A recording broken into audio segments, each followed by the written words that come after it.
Hello and welcome to the season premiere season 2 of IoT All the Things. I'm Wally. I'm Rudy. We're going to be diving into how you have a data center in your pocket with ML, Lambda, and a whole bunch of IoT stuff.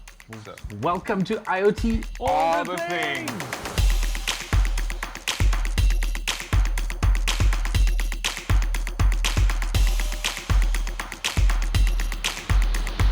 I'm Wally Oladihan. I'm a worldwide technical lead for IoT Solution Architects. And I'm Rudy Chetty. I'm a senior solutions architect for AWS. And I think for the intro, we nailed it. Nailed it. So if you haven't watched IoT All the Things before, a couple of things we like to do. We like to kind of touch on hot topics that have come up, and then we also just like to, talk about hardware, connecting devices, and all of that fun stuff. Man, I love it when we bring hardware to the studio. It's just like so cool. It's something we can interact with. You guys get to see it on the stream. And we're going to go through all of this today, right? Yes. The only thing that's always tough with hardware is we're in New York today, and then carrying this hardware on a subway is not as easy as it looks. But it is here, so we're going to dive into all of this. Well, I'm glad I didn't have to put anything in my checked luggage, because the TSA loves checking bags. Yes, I made it easy for you this time. Made so it I took the train. He took the train. Okay, took the train. So interestingly enough, talking about events, some of Yeah. the things that are actually really interesting that are coming up in just the next couple of months are Remars, which is AWS's kind of ML conference. It's actually pretty awesome because you guys get to dive into things like SageMaker, machine learning, and all the stuff like TinyML. So And robotics as well. Yeah. and robotics will be robotics, covered yeah. this year. I think Robert Downey Jr. came last year, if I remember. Iron Man himself. Yes. He was not in costume, but it was still pretty awesome. Cool. So I think what I'd love to do now is actually, before we dive into getting a data center in your pocket, which I don't know, it's a little bit hard to see with. Oh yeah, move the button. We've got a button here, we've got some hardware, but before we do that, let's actually dive into maybe a really quick tip or trick when it comes to AWS IoT. IoT, all the tricks. What trick do you have for us today? So I am going to hop into my laptop, so I'm going to switch screens. And then, of course, everything is super tiny when you first go to your desktop, so I'll make it a little bit bigger for our viewing audience. One of the tricks I actually like to share is one of our services, Device Defender. So, Rudy, you maybe talk about this a little bit more, but what's interesting about Device Defender is you can basically do a lot of these security audits and checks all via the cloud. I mean, the best part is you set up those device checks or configurations. Then you can monitor your device's behavior.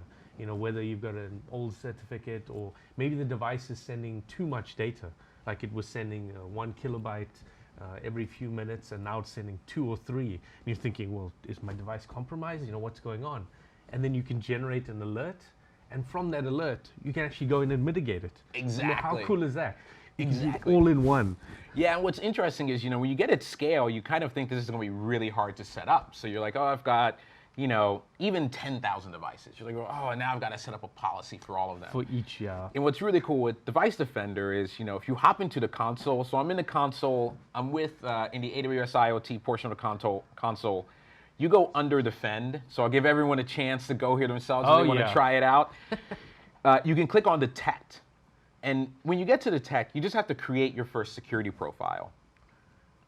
And so since we're streaming, IoT All 2, and then you get to pick what kind of behaviors you want to check. So I normally say a good tip is to check 2 things to get started. Definitely check when a device disconnects frequently, because that always tends to deal with networking issues. Hopefully it doesn't happen in this room. And then the other thing to check is authorization failures. Yeah. So I'm just going to set both of these up really quickly. I'm going to do authorization failure. So again, you can follow along. By default, it actually sets authorization failure, so it makes your life a little bit easier. And then you just choose the different metric you want to Exactly. check out. I can say, hey, if this happens, greater than 10 times in 5 minutes, something's wrong. Every profile is different, so pick which one works best for you. But voila, authorization is in place. Now you can add another one. Magic. See? And then the other one I recommend to get started with is disconnect. So if it's greater than, let's say, what? Oh, so 10, or what are you thinking? I say, let's make it easy. We did 10 here. Let's do 10 here as well. Okay. The cool thing is you can do absolute values, or you can essentially do like a statistical threshold. So you can kind of say, the top 99%, that's what I want to alarm on. Or you can say, if I know 10 is a bad number, we shouldn't see more.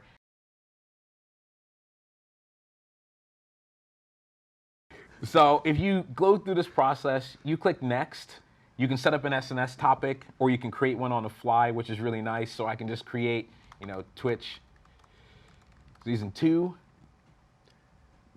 Then I just click the next button, next like magic. Oh, and I should actually select which devices I should target. You probably should. That'd be a good idea. It'd be a good idea to select all the options. But the fact that it shows you that something's going on, I mean, come on. Perfect. So I'm going to say this behavior applies to all my devices. Yep. And then I get to confirm and review and save. So it's really interesting because when you create a security profile, normally in the olden days, you're like, I got to get a network router set up and I've got to wire a whole bunch of stuff. And that would be our tip and trick. Yeah. So again, if you want to actually start this, if you want to say, how do I get started with device security and checking on the fly, no hardware required, just enable the tech feature and you're up and running.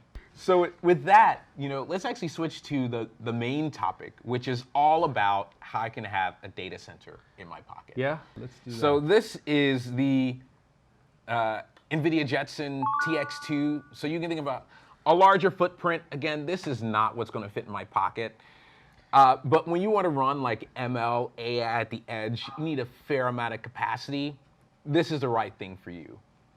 What we will run our demos on today is actually the Jetson Nano, which is a much smaller footprint. It's actually connected now, so I won't put it in my pocket. And then I just have a dual Wi-Fi radio. So again, I'll take this off to put in my pocket. You take out the antenna, yeah. Is that an antenna in your pocket? So that will come out before we finish the demo. But all you need to get connected, awesome because you've got like a 1.4 gigahertz processor. You have GPU acceleration on here. You can run all types of ML and AI libraries all on the Jetson Nano. Yeah, and like you were saying, you can run Linux on it. I mean, how cool is that? Exactly. So what's really cool is this is going to be where we run all of our applications and demos when we actually get into diving into the data center. So, we might just like cut away a little bit and give you a little bit closer view of what some of the form factors actually are. So all of this ends up being powered by something called AWS IoT Greengrass. But you have all of your IoT services, which is what we show with things like Defender earlier on. And then you have this concept called the Greengrass core, which is actually the Nvidia Jetson Nano in this case.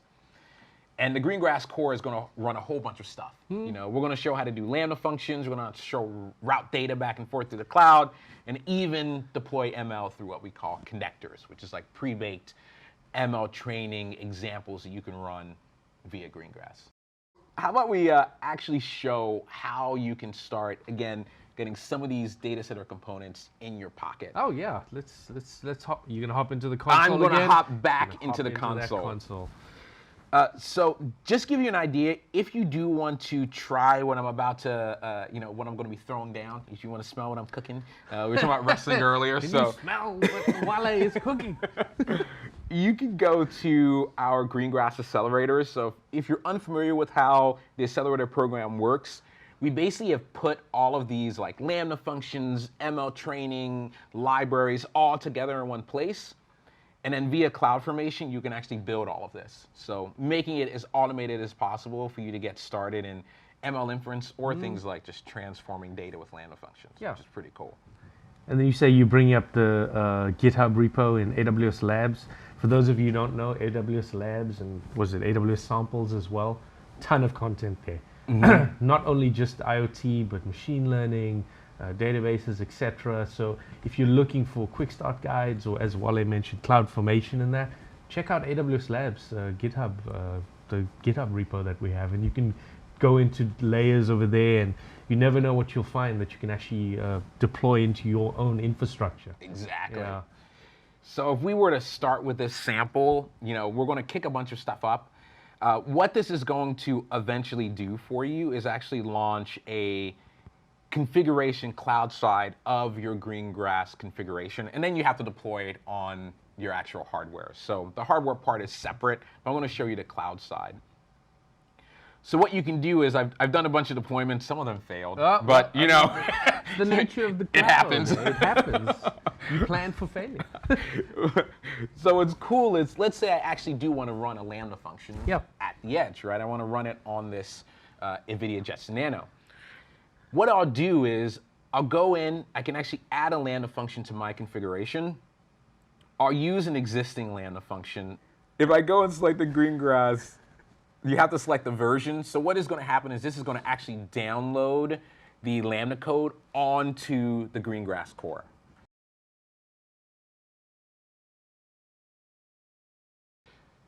And what's interesting and really different about Greengrass, you're talking about that 15-minute timeout. Yeah.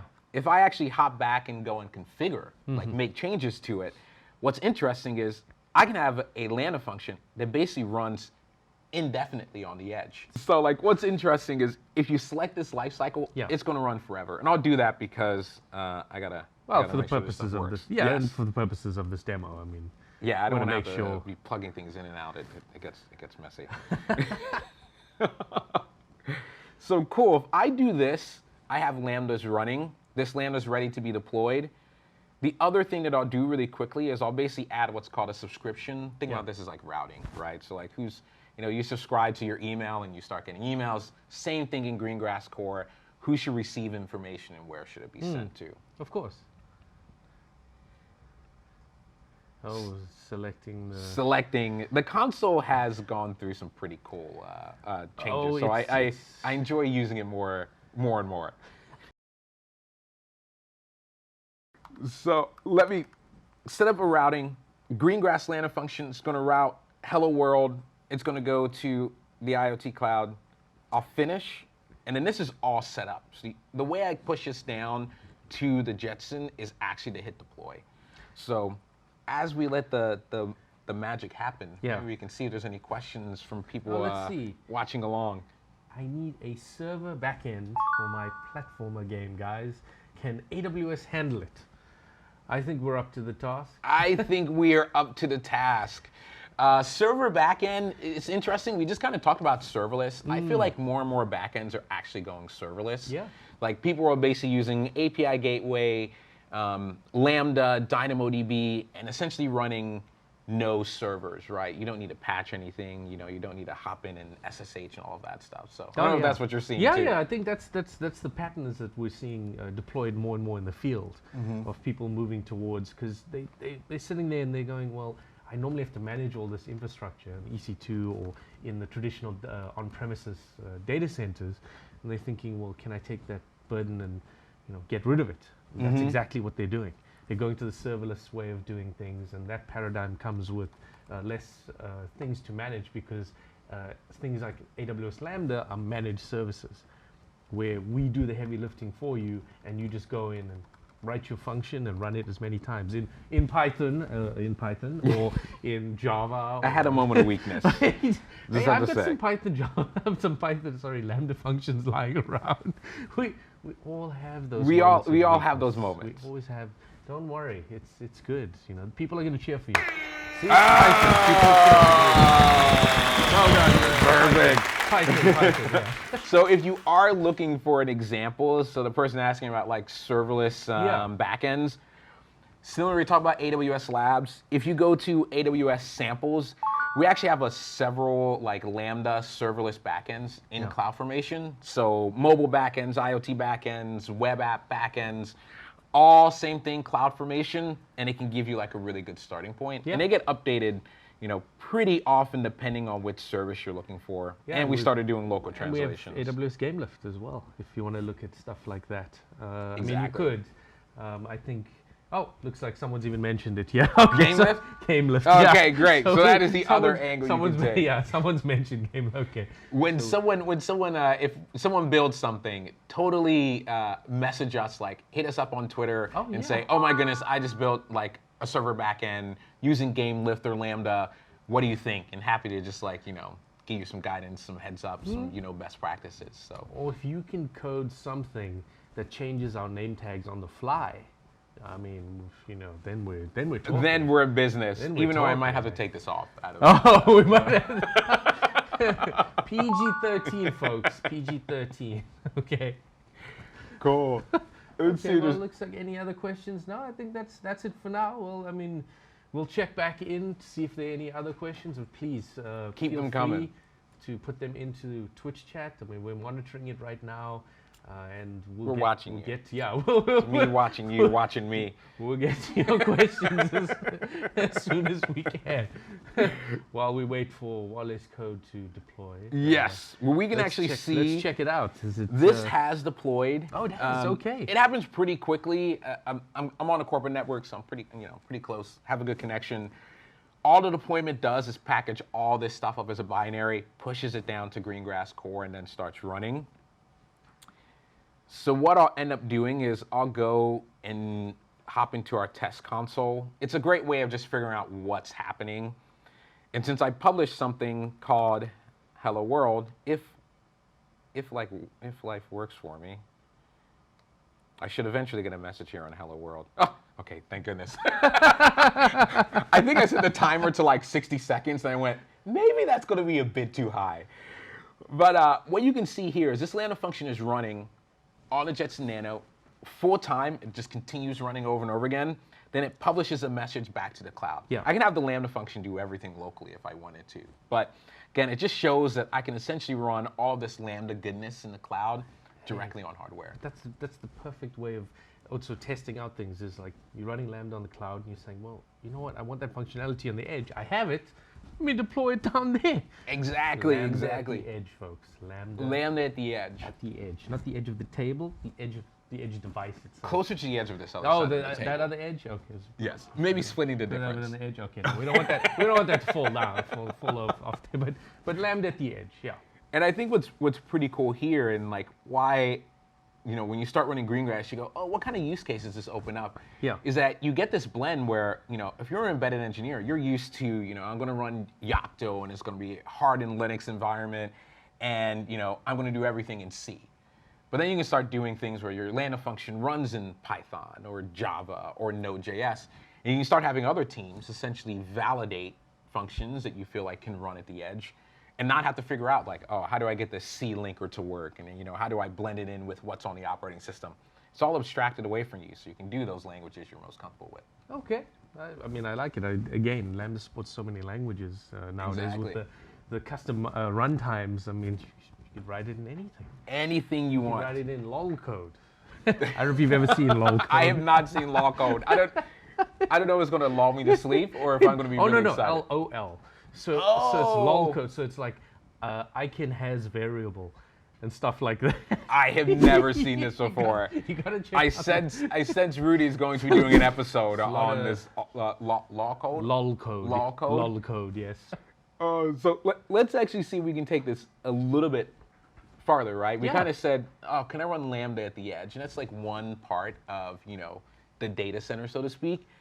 What if I wanted to do ML at the edge? Ooh, now we're getting I fancy know. territory. It's crazy. Machine learning. Yes. And what's interesting too is that, again, like someone who's going to do machine learning, you Yeah. might say, oh, machine learning specialists, they are not going to be an embedded engineer, right? They're not necessarily going to understand Yeah. all the nuances of, what's the processing power, CPU cores, et cetera, how to take advantage of it. So the nice thing that Greengrass can allow you to do, and this is all started from that accelerator I talked about before. So I actually have the accelerator code pre-build all of the group information. Then again, I pushed it down to the Jetson Nano, is that I can actually have what's called connectors. And think about connectors as like pre-baked Lambda functions, right? They're Lambda functions built by and then authored by AWS IoT. Yep. So you get all of that kind of engineering goodness without any of the heavy lifting.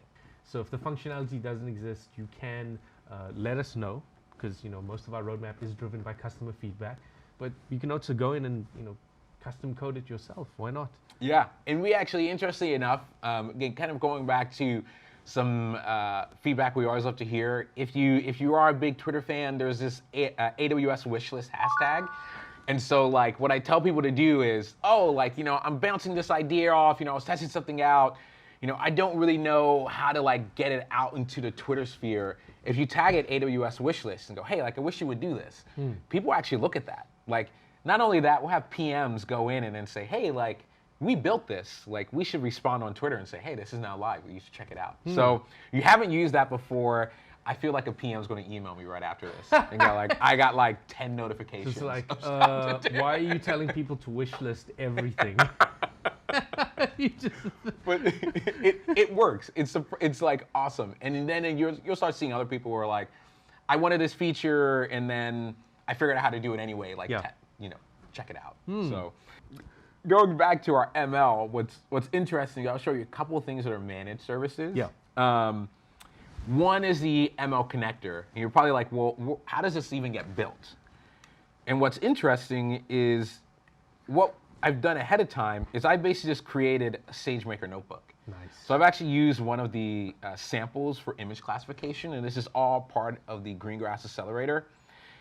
And what's great is that this can basically do all of your training of your model. You basically get a sample notebook with all of the configurations.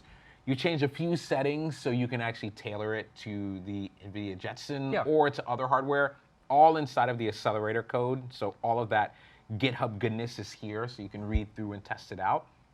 But once that's built, all I end up doing is actually pulling in the connectors and saying, I need you to actually use the image classification that was defined by the models I created.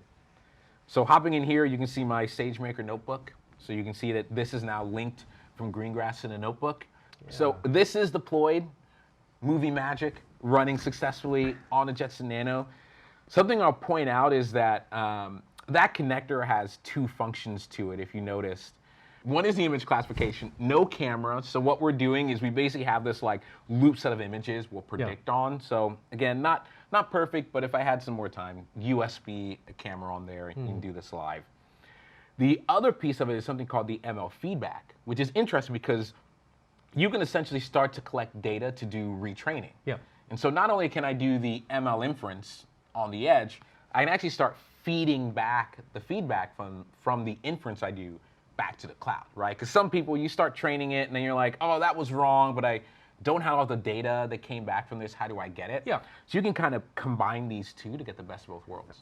See, that's how you got to go, though. You want to make sure that not only you're running it there, but you can debug anything that comes out of it. Exactly. And so all of these, again, I don't run any code on. Once I have it running, I'm going to go back to the test console. Yeah. And what was this? You're trying to think of the hello. Was it the hello world? No, it wasn't. It was something else. Okay. You might have to use a wildcard here to get through. No. Don't. No. You found it. Okay, cool. I was going to wildcard it. If you're unfamiliar with the wildcard, this is kind of like the cheat code. It's like, like up, down, left, right, A, B, you know that one? So I'll wear a t-shirt for that if that reference doesn't come the to Konami code. Yes. The Konami code. If you ever get stuck, at least on the cloud side, don't ever do this on the device. You can just wildcard everything, but it's kind of noisy. So yes, the right one for this one is MLI predictions. So what's happening is my Jetson Nano, via this connector, is actually doing predictions against a set of images. Yeah. And they're all like, cans, bottles, things that you would kind of, frankly, something you can put in front of a camera. Oh, no. So anything movable. So it'll loop through this continuously. But then what's really cool is all of this data goes through IoT and then eventually can land back into where you want to do your training, which is S3. Simple storage service, folks. Oh, we actually have someone with the username Rampage Wildcard. I think he was saying he's upset I used a wildcard. No, he's like, you rang. That is awesome. We're not going on a rampage, but nailed it. Nice. Rampage, that was awesome. Oh, so I will make sure there's another wildcard reference before we end this for you. So I will have to keep that in the back of my mind. So to close it all out with all the stuff you do at the edge. So again, we're doing Lambda functions, ML inference, all on a Jetson Nano. then the retraining loop all ends up back into S3. So you essentially have all these files pushed back into S3 for feedback. And then what's really cool is, again, like, I can start retraining this. So that allows you to get like closed loop full circle. And that's like super interesting. Like, you know, you're basically back in the cloud, but again, everything's running on the edge on hardware. I love that. So. And the fact that you use S3, which is the most cost-effective storage mechanism on AWS, and you're getting all your data in there, and then you can retrain and do all the kind of useful metrics you can perform against it. It's fascinating for me, I must say. If you do want to try that again, like, definitely check out the Greengrass accelerators. So, you know, I'll post it up again. You know, maybe we can get it into the chat. The ML1 is a great one. All through CloudFormation deploys all the Greengrass bits for you. When you run it on a Jetson Nano, some kind of caveat stuff you run into, make sure you have the right drivers. That's part of my late night, just getting the Wi-Fi and hotel Wi-Fi just never blend. Yeah. So I normally bring my own Wi-Fi, like my own Wi-Fi adapter and card, and I just did it. Let's, knowing that we're getting close to the top of the hour, I would love to leave us with a tip, with a you know, takeaway, call to action. Yeah. Two things I would love to see. One, definitely check out the machine learning accelerator. Star it, like it, test it out, run it. I think that's I think that's a good one. Let us know what you think. Provide feedback in GitHub. The other thing I'd love to see is we actually build accelerators pretty quickly. We're actually working on a third one that you can see in GitHub. So similarly, hashtag IoT All the Things as a challenge. Is that the challenge? That is the challenge. IoT, so the challenge. The challenge of things. You can post it again, Rudy on LinkedIn, you know what? Or we'll get Rudy onto Twitter. Find us on Twitter, hashtag IoT All the Things, and then list an accelerator you want to see built. That can be voice, that can be analytics, that can be things like SageMaker, anything that you want to see for an end-to-end, definitely let us know. Thank you for joining. Again, I'm Wally, and Rudy's reading the comments. Sorry, I'm trying to see if there's anyone. Rudy's like, I got a meeting to go to. Any questions? Any questions? Okay. Well, next episode. He is Wally. I am Rudy. And thank you for joining IoT All the Things.